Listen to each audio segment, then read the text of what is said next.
The women's job. I suppose Mom was right.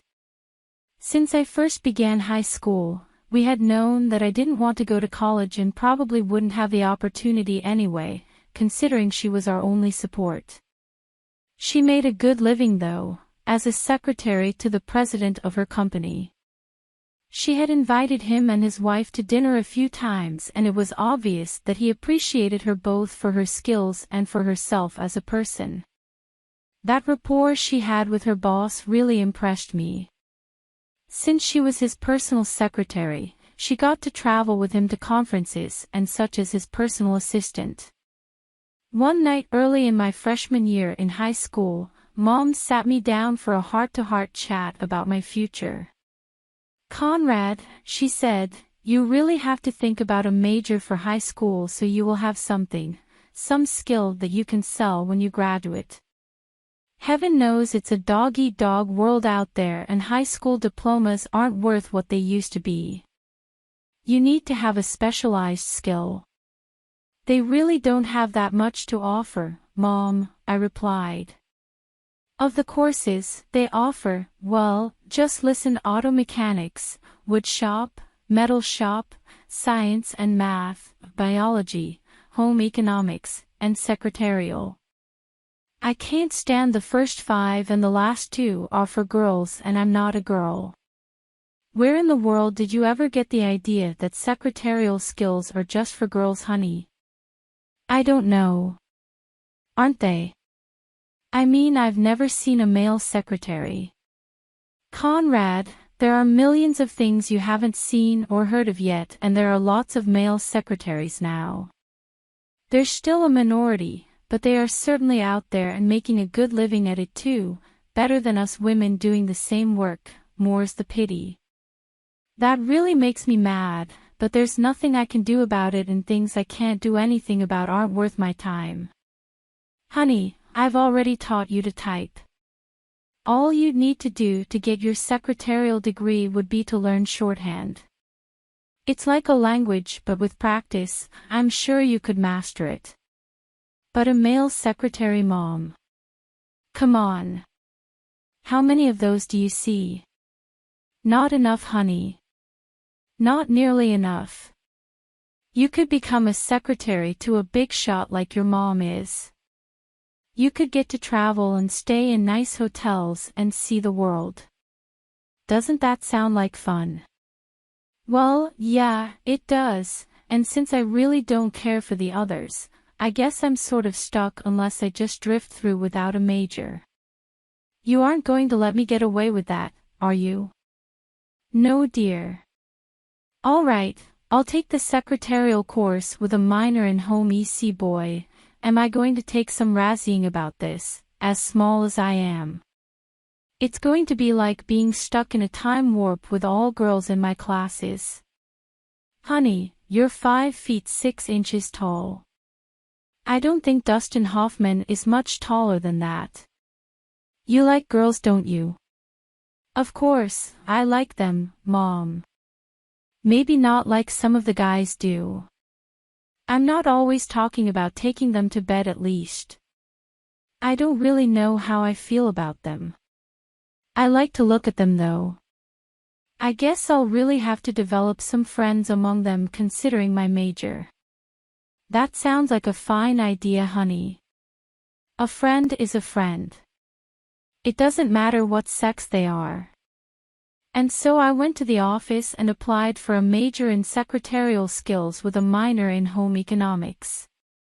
As expected, my major in women's work caused a bit of a stir.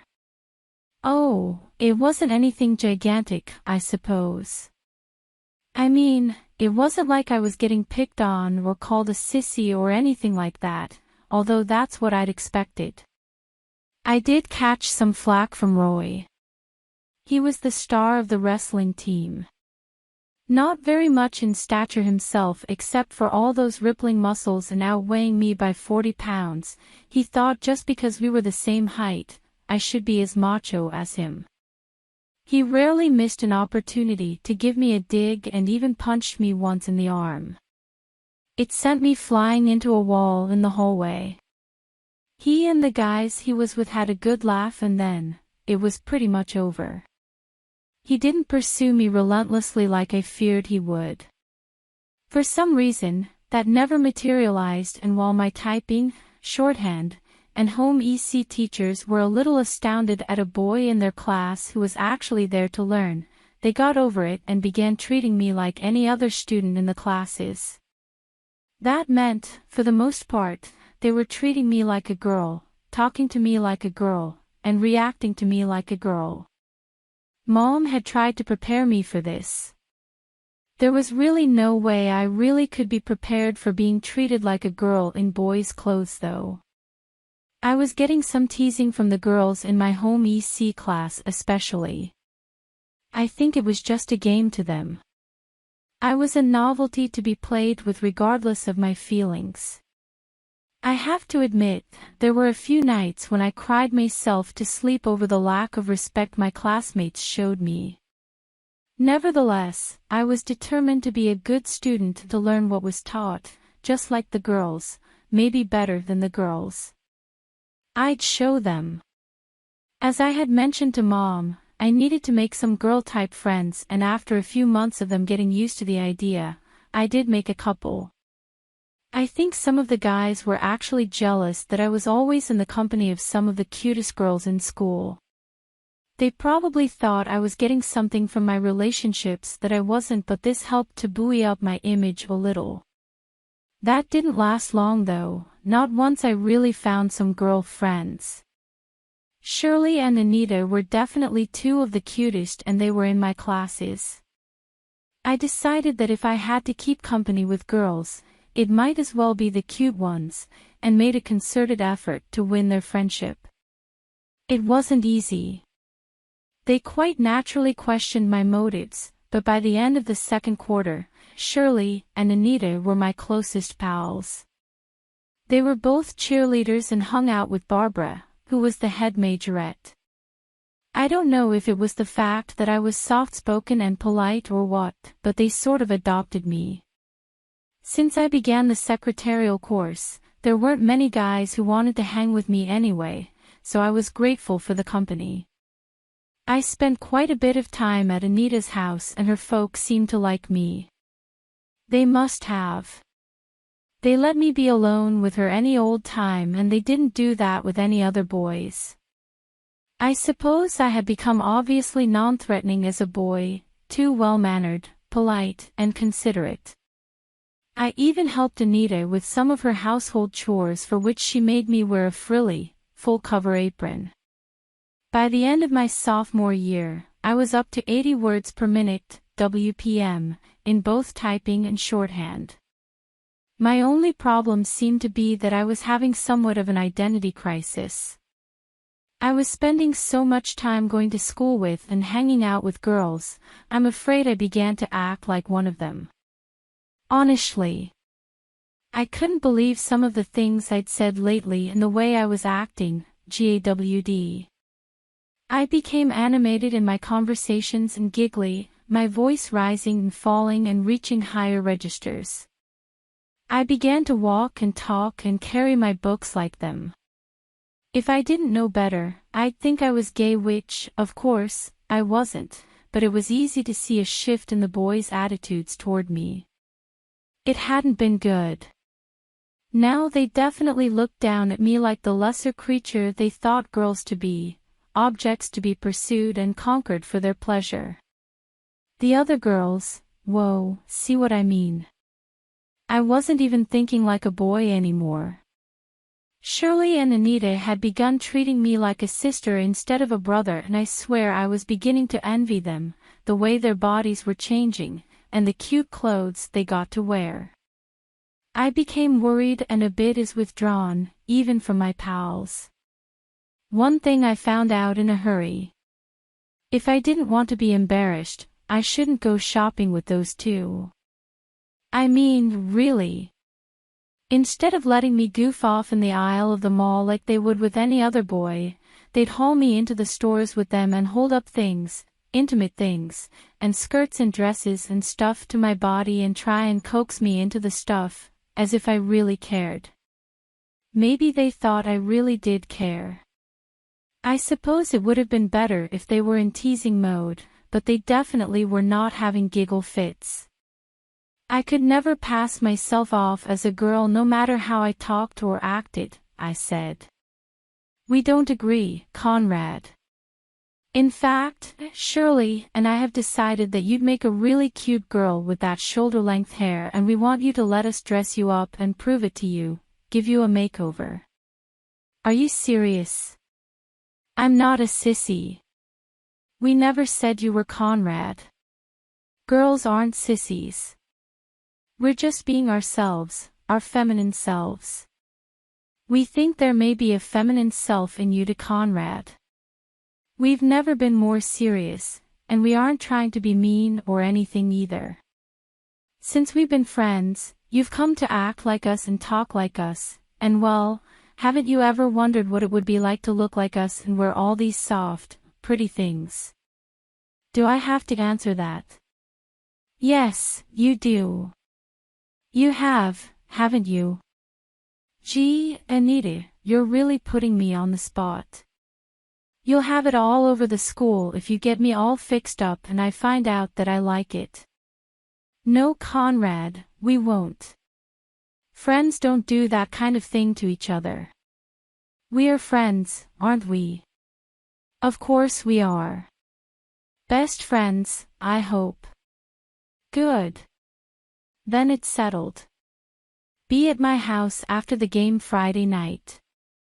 Mom and Dad are going to a play and then out with some friends bar hopping and won't be home until they close someplace. Okay, Anita. I guess it won't kill me, and I am curious. I'll admit to that much. See you then, Connie. Oh boy. That's all they have to do is start calling me Connie around school and I'm dead meat. I kind of like it though. Has a nice ring to it. It could be a contraction of Constantine, a boy's name. The fateful Friday came and I dutifully kept my rendezvous. They were waiting and had all sorts of stuff laid out on the bed and vanity. I wasn't expecting the very first thing out of their mouths. First the bath, Connie. Be sure and get your legs and underarms nice and smooth. Are you kidding? Shirley said, does this face look like I'm kidding? No, ma'am. Right away, ma'am, sir, I kidded back. I went to the bath, already drawn, and lowered myself into the luxurious bubbles and fragrance. It was very relaxing. I just lay there and closed my eyes as I'd never taken a bubble bath before. We don't hear any splashing. What are you doing in there?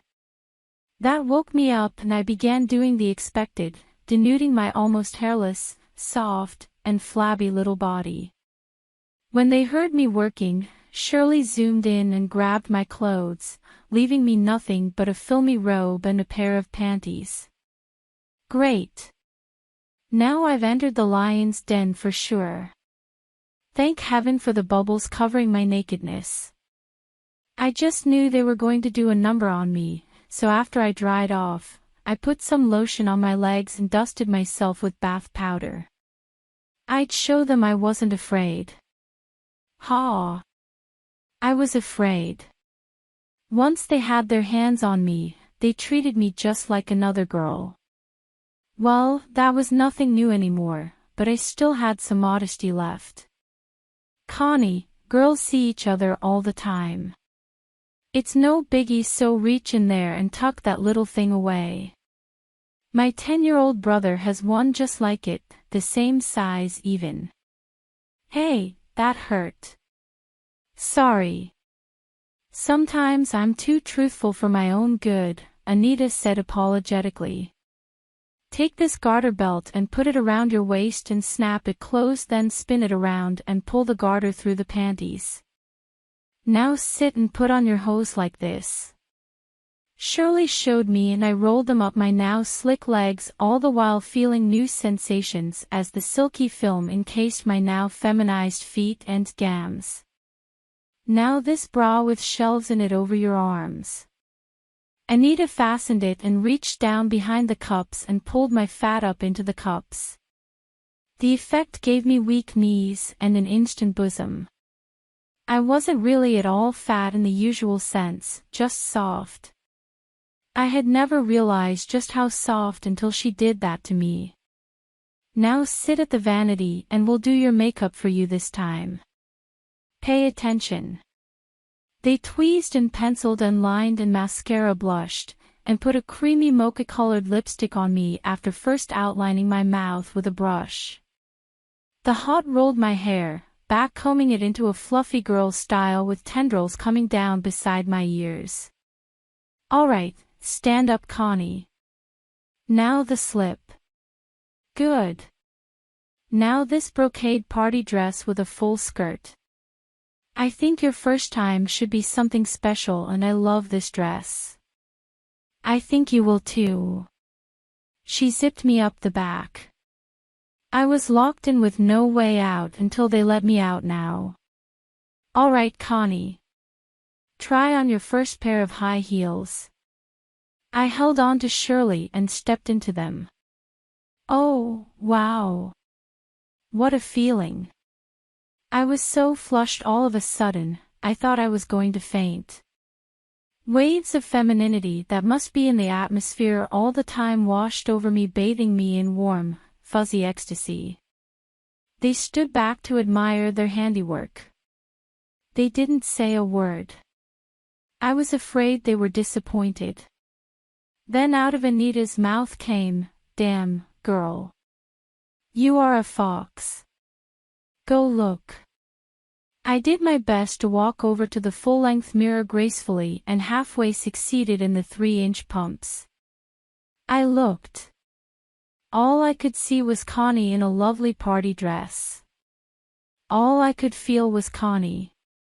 If Conrad was in there somewhere, he was hiding really, really well. I was mesmerized by this creature I had become. "Like it?" asked Shirley. "I can't believe," was all I got out before they caught me on the way to becoming a crumpled mess on the floor. I came to on the bed and the girls helped me to my feet again. I tottered unsteadily, but they seemed determined to see me through this experience. The weird thing was, everything fit me. It might have been my own clothes I was wearing. I half expected my date to be showing up at the front door any minute. I felt that feminine. I felt so strange, yet somehow wonderful and more closely connected to my friends than ever. "Come on, Connie. We're going to pop some corn and watch a movie. Come on, girl." I woke up and began to move into the living room where I gratefully found a chair and, receiving instant instruction on sitting in a skirt, relaxed as best I could. This was great. What a feeling. I was truly jealous of my friends for the first time. There weren't any boys at this gathering and we had a great time cutting up until it was time for me to go home. I got undone down to the panties and Anita said, "Connie, I want you to keep those as a little remembrance of your first time." It was your first, wasn't it? Yes, but I have a feeling not my last with you two around. You're probably right. Go home and get your beauty sleep, Connie. We'll see you later. Author's note: this area of interest could be plumped up a lot more, but I'm tired.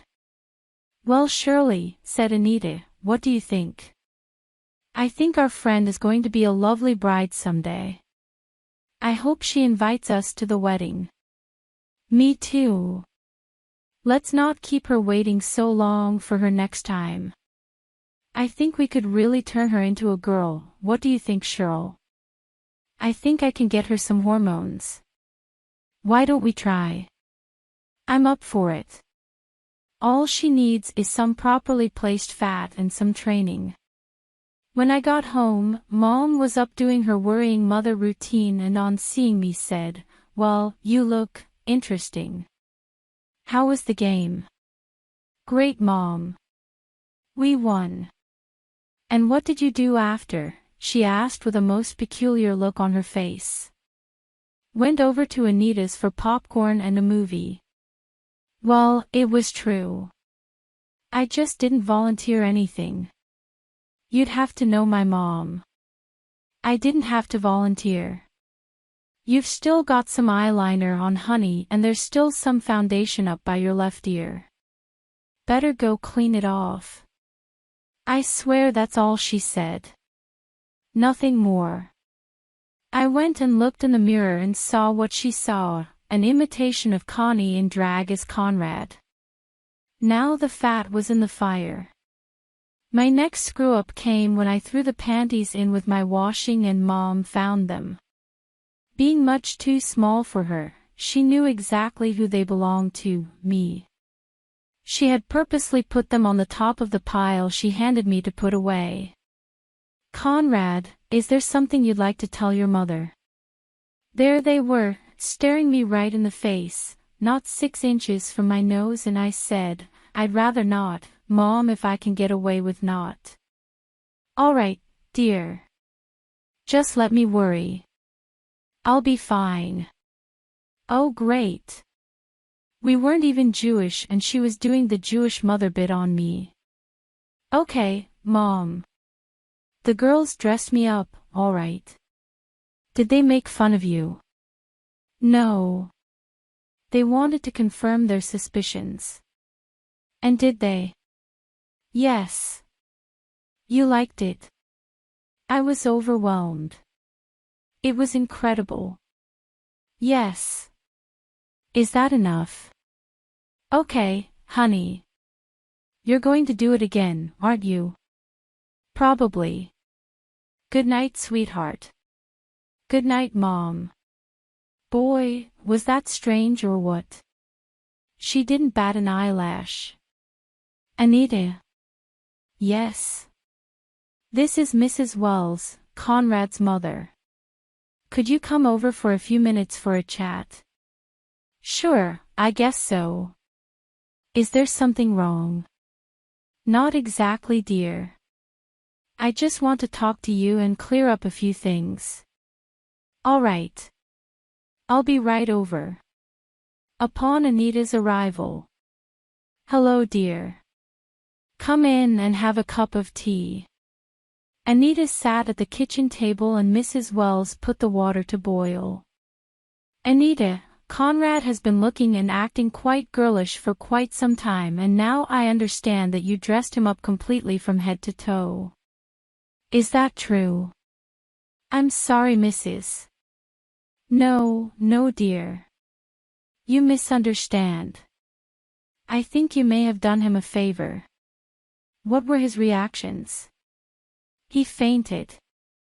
Oh, the poor dear. It must have hit him like a ton of bricks. Is he attractive? I can hardly begin to tell you how beautiful your, if you'll pardon me, daughter is, Mrs. Wells. She's a knockout. I'm considered pretty, but she blows me out of the box. I see. Had you any further plans? I don't think. Come now, be candid. All right. We were wondering if we could get her on some hormones to help her realize herself. She's already so feminine that all she has anymore is girlfriends anyway. I see. All right. Perhaps that would be best after all. You needn't concern yourselves with that end of it. I have a ready source and a delivery system in place. It's called breakfast. Giggle. Why, Mrs. Wells, I never thought you'd go along with this. Oh, I'm afraid I agree with you, dear. Connie is much too much a girl now. I will move very slowly, but you will see some changes next year, I'm sure. I've never chided him about the makeup he misses cleaning off or about his girlish conduct. I'm sure he doesn't know what to make of my attitude, and for now, I'm just going to leave it that way. Will you be dressing him up in the future? We were hoping to, Mrs. Wells. Fine. Do it with my blessing. Whatever you decide is fine. Just don't get her arrested. I doubt you'll ever get him to do it, but bring him home dressed sometimes if you can. I'd love to see my daughter. You really love Connie, don't you, Mrs. Wells? Her happiness means everything to me, dear, everything. Thank you for the tea, Mrs. Wells. We'll just play it by ear on our end. We really are fond of Connie in either gender. Goodbye.